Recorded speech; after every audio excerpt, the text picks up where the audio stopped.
Anda sedang batuk atau bersin? Tahukah Anda bahwa saat ini Anda berpotensi menyebarkan ribuan hingga jutaan kuman ke udara? Anda dapat mencegahnya dengan mengikuti etika batuk yang benar berikut ini.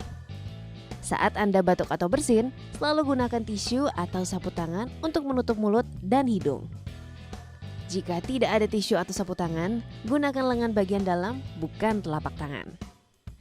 Gunakan masker yang menutup hidung dan mulut selama Anda batuk dan bersin. Buanglah tisu setelah digunakan ke dalam tempat sampah.